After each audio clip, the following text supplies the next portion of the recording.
तो हेलो बच्चे, आज आप लोग का सोशोलॉजी का आज ऑब्जेक्टिव क्वेश्चन लेके आए हैं। सोशोलॉजी आर्ट्स का सोशोलॉजी जो सब्जेक्ट होता है बच्चे, उसका हिंदी बोला जाता है समाज शास्त्र। इसमें आज आप लोग का महत्वपूर्ण क्वेश्चन जो लेके आए हैं, जिसमें सबसे पहले क्वेश्चन जो है, पहला क्वेश्चन है जो क्या कह रहा है से समझेंगे।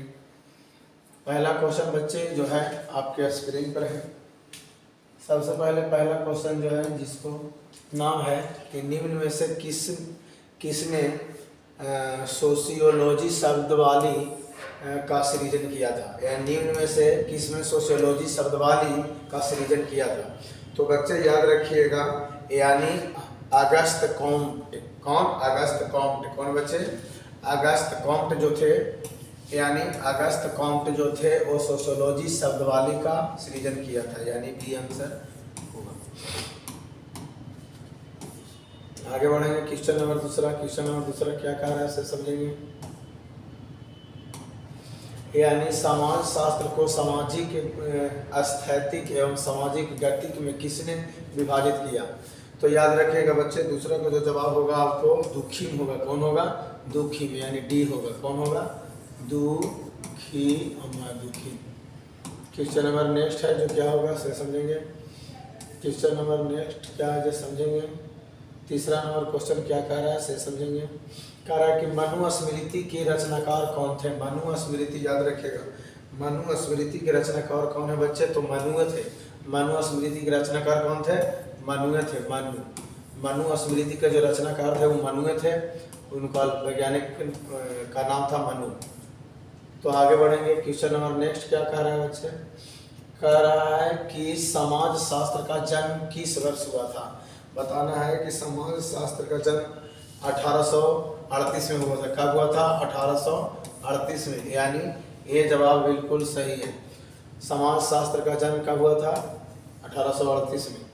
क्वेश्चन नंबर नेक्स्ट क्या कह रहा है से समझेंगे कि समाजशास्त्री के समुदाय की परिभाषा में हम भावना का स्पष्ट उल्लेख किया गया है। तो याद रखिएगा आप लोग का 5 का जवाब जो होगा बोगार्डस की होगा। कौन होगा? बोगार्डस की, यानी ए होगा बच्चे। क्या होगा? ए, बोगार्डस की।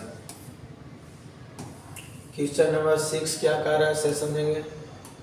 कह रहा है कि निम्नलिखित में से कौन समुदाय का उदाहरण है। क्रिकेट टीम, राज, कॉलेज का छात्र, संघ, लोक आयोजक। तो याद रखिएगा बच्चे, छठा का होगा यानी बी, राज। क्या होगा? राज। क्या होगा? राज, यानी बी होगा। क्या होगा? बी। 7 नंबर क्वेश्चन क्या कह रहा है से समझेंगे कि भारत में विभिन्नता में एकता निहित है, परंतु मौलिक एकता उतनी स्पष्ट नहीं है जितनी बाहर विभिन्नता। ऐसा किसने कहा? फिक्टर ने, स्मिथ ने, ग्रीक ने, टायलर ने। किसने कहा बच्चे? तो याद रखिएगा 17 के बी होगा, स्मिथ ने, यानी बी ने। किसने? बी ने। याद रखिएगा। क्वेश्चन नंबर नेक्स्ट क्या कह रहा है से समझेंगे। कह रहा है कि राष्ट्रीय एकीकरण के लिए सबसे अधिक आवश्यक क्या है। आर्थिक उन्नति, धार्मिक स्वतंत्रता, धार्मिक सहिष्णुता, शिक्षा का प्रसार। तो याद रखिएगा बच्चे, 8वां के जो धार्मिक सहिष्णुता होगा, यानी सी जवाब सही होगा। क्या होगा? सी जवाब सही होगा। उसके बाद अगला क्वेश्चन कह जानेंगे, राष्ट्रीयता तात्पर्य क्या है। समान सामाजिक पृष्ठभूमि, समान जातिगत पृष्ठभूमि, समान भौतिक पृष्ठभूमि, उपयुक्त इनमें से कोई नहीं। तो याद रखिएगा 9वां के जो होगा सी होगा, समान भौगोलिक पृष्ठभूमि, यानी सी जवाब होगा। क्या होगा बच्चे? सी होगा जवाब। यानी भारत छोड़ो आंदोलन का आरंभ कब हुआ था। भारत छोड़ो आंदोलन का आरंभ कब हुआ था। तो याद रखिएगा 9 अगस्त 1942 के हुआ था। कब हुआ था? 1942 में, 9 अगस्त 1942 में। याद रखिएगा कब हुआ था? 9 अगस्त 1942 में। क्वेश्चन नंबर नेक्स्ट है बच्चे। कह रहा है कि पुनर्जन्म की अवधारणा किस धर्म से संबंधित है। तो याद रखिएगा हिंदू धर्म से है। कौन सा धर्म से है? हिंदू धर्म से। कौन सा धर्म से? हिंदू धर्म से। याद रखिएगा 12 का क्वेश्चन क्या कह रहा है, यानी राष्ट्रीय समन्वय के मार्ग में कौन सा तत्व बाधक नहीं है। तो याद रखिएगा आपका होगा यानी अल्पसंख्यक की सुरक्षा, यानी सी। क्या होगा? सी जवाब होगा।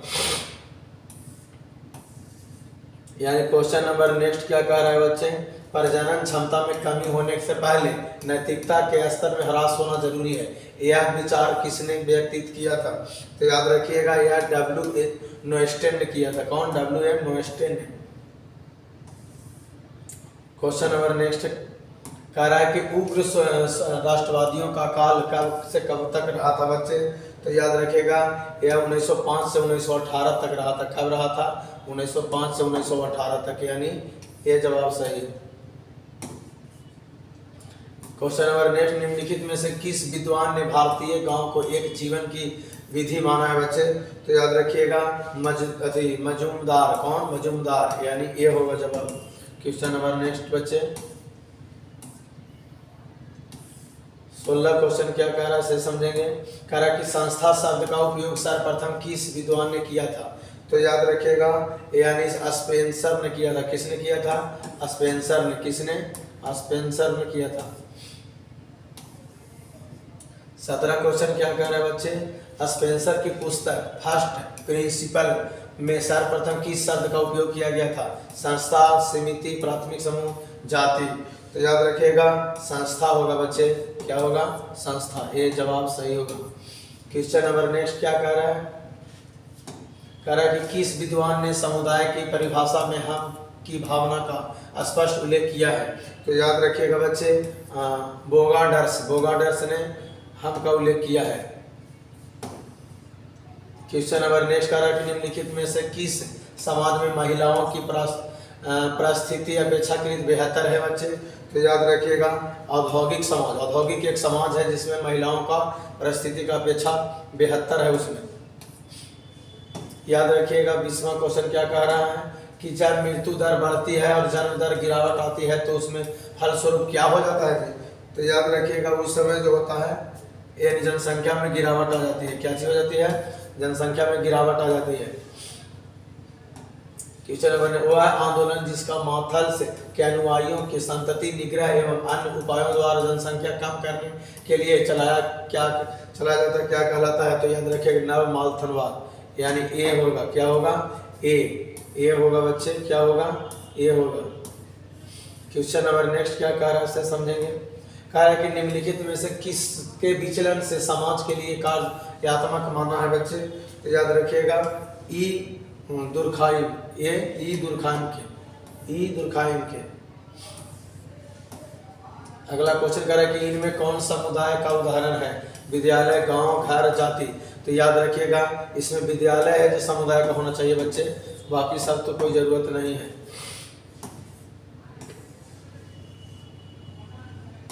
समुदाय में हम की भावना विकसित होती है। समुदाय में हम की भावना राजनीतिक धाराओं से विकसित होता है बच्चे, यानी बी होगा। 25 क्वेश्चन कह रहा है कि गांव एक लघु गणराज्य है। किसने कहा? तो याद रखिए गांव एक कहा था जो इसका नाम था मेटकॉफ। किसने कहा था बच्चे? मेटकॉफ। ये जवाब सही है। क्वेश्चन नंबर 26 क्या कह रहा है से समझेंगे। भारत में ईस्ट इंडिया कंपनी का शासन कब ब्रिटिश शासक के रूप में परिवर्तित हुआ? तो याद रखिएगा 26 के बी हो गया सन 1858 में, यानी बी होगा। क्या होगा? बी होगा 1858 में, यानी कहने का मतलब 27 चलेंगे। भारत में राष्ट्रीय जनसंख्या आयोग के अध्यक्ष कौन थे? राष्ट्रपति, प्रधानमंत्री, स्वास्थ्य मंत्री, गृह मंत्री। तो याद रखिएगा प्रधानमंत्री होगा बच्चे। क्या होगा? प्रधानमंत्री। क्या होगा? प्रधानमंत्री। क्वेश्चन नंबर नेक्स्ट, भारत के लोग मुख्य रूप से आश्रित होते हैं नौकरी पर, कृषि पर, व्यवसाय पर, उद्योग पर।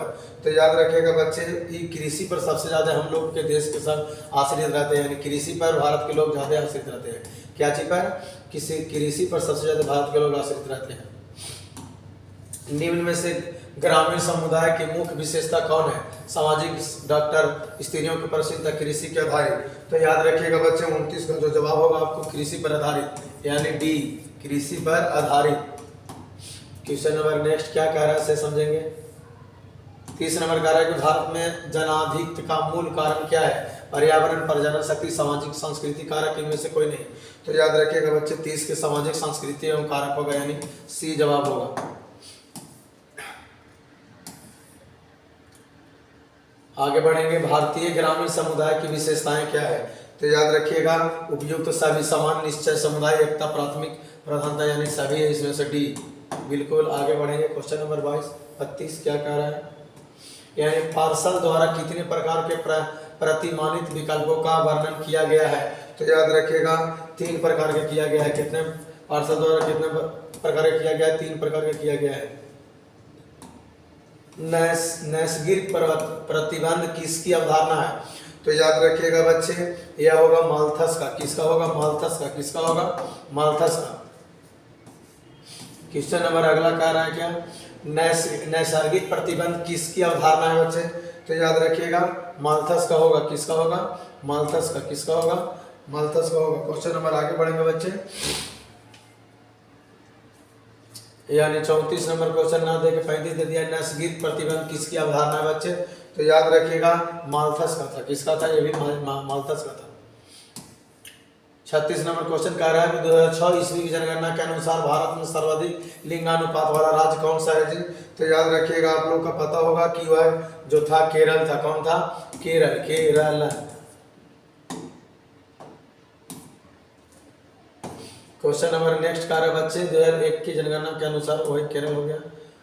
37 का आपका होगा ए। 37 का ए होगा, सॉरी, ए होगा, ए हरियाणा होगा। हरियाणा जनगणना के अनुसार राज्य का पूछ रहा है। शिशु मृत्यु दर में कितने वर्ष बच्चों की जनगणना की जाती है? तो याद रखिएगा बच्चे, आपको 1 वर्ष में जनगणना की जाती है। कितना वर्ष में? 1 वर्ष में, यानी 20 सही जवाब है बच्चे। क्वेश्चन नंबर आगे, राष्ट्रीय जनसंख्या नीति 2000 के अंतर्गत निम्न में से किन बातों को शामिल किया गया है बच्चे? तो याद रखिएगा उपयुक्त सभी, यानी सभी, इनमें से सभी डी। 40 क्वेश्चन क्या कह रहा है कि माल्थस के अनुसार बढ़ती हुई जनसंख्या को नियंत्रित करने के निम्नलिखित कौन सा उपयुक्त है बच्चे? तो याद रखिएगा आपका 40 का होगा बी, यानी निरोधक प्रतिबंध, यानी बी होगा जवाब।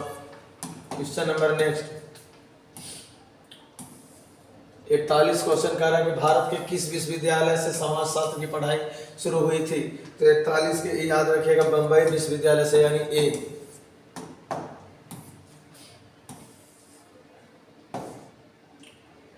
समाज शास्त्र की उत्पत्ति किन भाषाओं से हुई है? समाज शास्त्र की याद रखिएगा लैटिन भाषा से हुआ है बच्चे। क्या चीज से हुआ है? लैटिन भाषा से। लैटिन भाषा से हुआ है। कौन सा भाषा से? लैटिन। याद रखिएगा निम्नलिखित में से किसको नागरीकरण बढ़ावा देती है? बताइएगा। यानी याद रखिएगा उपयुक्त सभी, गुणमाहित, भीड़, प्रदूषण, ये सारी चीज को नागरिकता बढ़ावा देता है।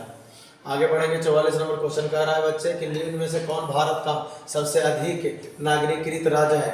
तो याद रखिएगा आपको, यानी पश्चिम बंगाल जो है अधिक नागरिकृत राज्य है बच्चे। क्वेश्चन नंबर नेक्स्ट कह रहा है कि शहरीकरण का लक्ष्य क्या है? तो याद रखिएगा बच्चे, यानी कहे का मतलब है कि शहरीकरण का लक्ष्य है, इसमें से कोई नहीं है, यानी विकसित होना। सर विकसित होना, खाली विकसित होना, विकसित होना होता है। कह रहा है कि धर्मनिरपेक्षता का अर्थ क्या होता है बच्चे? धर्मनिरपेक्षता का अर्थ जो होता है वो सब होता है विभिन्न धर्मों का अस्तित्व, अन्य धर्मों का श्रद्धा, राज अपना कोई धर्म नहीं हो सकता है, ये सारी चीज इसमें होता है। यानी 46 के डी। 47 का क्वेश्चन जो है बच्चे वो आपको क्या होगा? 2011 के जनगणना के अनुसार भारत की प्रति 1000 पुरुषों पर स्त्रियों की संख्या कितना है बच्चे? तो याद रखिएगा 933। कितना है? 933 स्त्रियों की है भारत की जनगणना के अनुसार, यही पता चला। 48 नंबर क्वेश्चन क्या कह रहा है कि 1931 में भारतीय राष्ट्रीय कांग्रेस का अधिवेशन किस स्थान पर हुआ था? तो याद रखिएगा आपको होगा कराची। कौन जगह पर? कराची। जगह का क्या नाम था? कराची।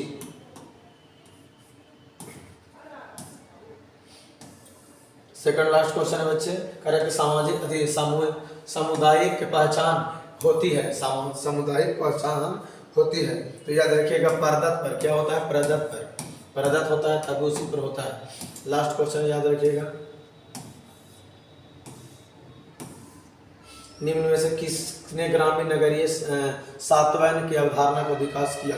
तो याद रखिएगा, यानी जिसका नाम था रेडफील्ड। किसका? रेडफील्ड, यानी सी। तो आप लोग का एक क्वेश्चन लास्ट हो गया बच्चे। अब हम लोग मिलेंगे अगले वीडियो में। Thank you. जय हिंद, जय भारत।